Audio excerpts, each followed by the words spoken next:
আসসালামু আলাইকুম এভরিওয়ান, আশা করি বিশেষ আপনার সবাই ভালো আছেন। এটা হচ্ছে procerpet30 মেশিন।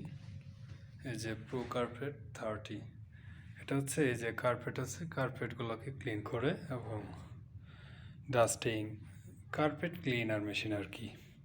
এটা কীভাবে ইউজ করা হয় সেটা আপনাদেরকে আজকে দেখাবো এবং এটার ইনস্ট্রাকশনগুলো আপনাদেরকে বুঝিয়ে দেবো এবং আপনারা খুব সহজে এটাকে ব্যবহার করতে পারবেন। এটা হচ্ছে 30 লিটারের একটি ট্যাঙ্কি। এটাতে আপনার যেই ময়লা পানিটা আছে, ময়লা আবর্জনার পানিটা, সেটা এটার ভিতরে ভর্তি হয় এই ভ্যাকিউমের মাধ্যমে। এটা হচ্ছে ভ্যাকিউম লাইন।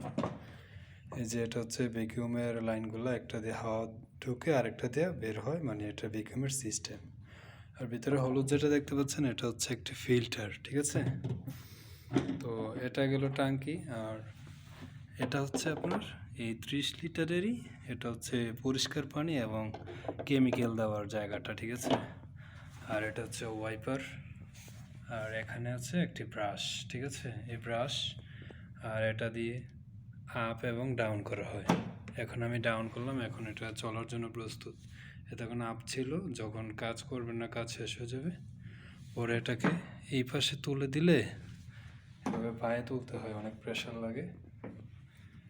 তুলে দিলে এটা আপ হয়ে যায় এবং চলার জন্য প্রস্তুত হয় খালি। আর ডাউন করে দিলে ক্লিনের জন্য প্রস্তুত, ঠিক আছে। আর এটা হচ্ছে পাওয়ার সুইচ, এই যে পাওয়ার এসেছে। এটা হচ্ছে ভ্যাকিউম সুইচ, ঠিক আছে।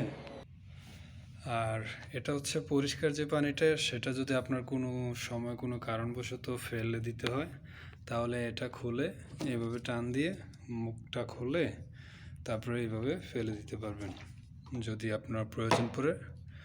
আর এই লালটা হচ্ছে, এটা হচ্ছে আপনার ডার্টি পানি, মানে যে ময়লা পানিটা, এটা ফেলানোর জন্য, ঠিক আছে, মুখ খুলে। তারপরে আমরা এখন ক্লিন ওয়াশ করা শুরু করব, আপনারা দেখতে থাকুন।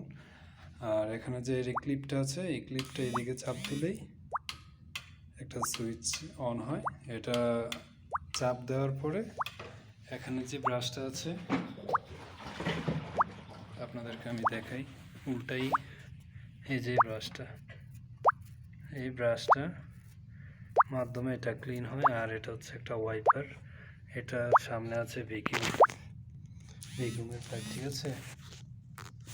তো সো গাইস, চলুন শুরু করা যাক কীভাবে ক্লিন করা হয় কার্পেট প্রো মেশিনটা। এটা হচ্ছে এই যে ডার্টিগুলা ব্রাশের মাধ্যমে যেই কার্পেট থেকে ময়লা আসে সেগুলি।